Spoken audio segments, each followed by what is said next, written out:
so easy these days to get sucked into this black hole of doom. And I have been looking for more ways to think like, are we being effective? Are things changing? And the more I looked into it, yes, they are. It's there if you find it. A writer that I admire just this last week came up with a concept. He calls it the dam of loyalty. Trump has always had this ironclad, don't defy me, you must be loyal, tests of loyalty. Are you going to stand up for me? Well, lately, I think we're starting to see a lot of cracks in that. Case in point, let's take the farmers in Iowa. If you are a Republican representative in rural Iowa, where the farmers are saying, nobody wants to buy my crops because of the tariffs, are you going to go in and say, oh, I'm totally with Trump. Sorry about your crop failure here. So another example is most recently, the attacks on our freedom of speech, Stephen Colbert, and now Jimmy Kimmel.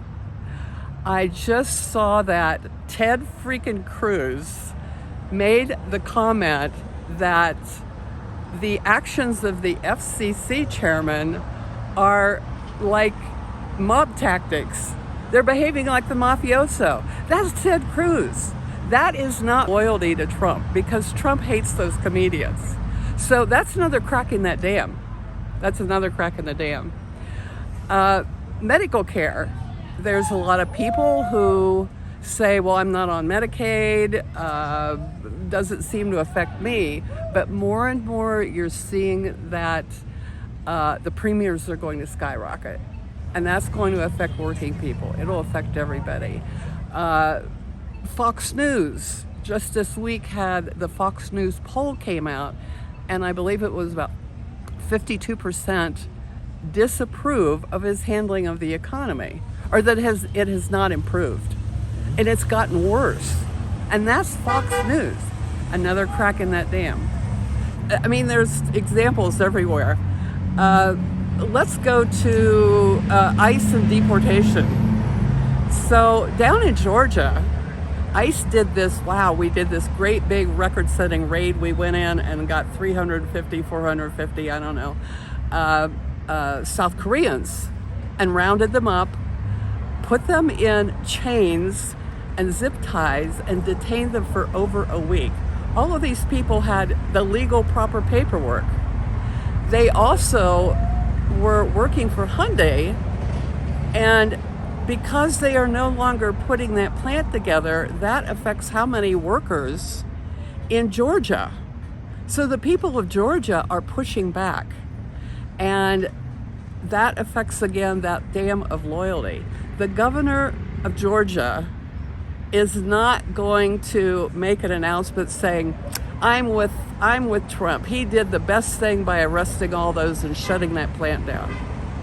Along with that, it's been a while, but there was a big project off of New Hampshire, somewhere, the New England states, where it was a multi-billion-dollar project to put in wind out in the ocean.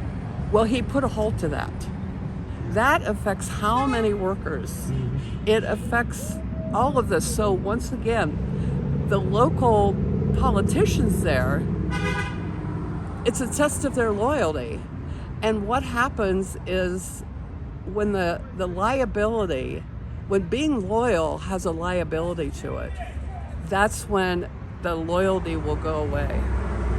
And once a few people start going away, more people will go away because they've tested the waters and it seems safer now. So once I started looking for things, I found them everywhere. Yeah. And that's why I am so much more hopeful. And I started out with I don't know if democracy is going to survive. This is horrible and I'm stuck in that. But now I'm more to the point of it's inevitable that we're going to survive. And that's my hope. And especially today being out here, it gives me hope. Once you look for these things, you can see them everywhere. It's kind of like a Up in the mountains above tree line in the tundra, there's a bird called a ptarmigan, and it blends in with what's around it, and it's hard to see. But once you spot one, then you see them everywhere. And it's the same way with finding hope. Once you find an example of where you get hope, you'll find it everywhere. So that's why I'm hopeful today.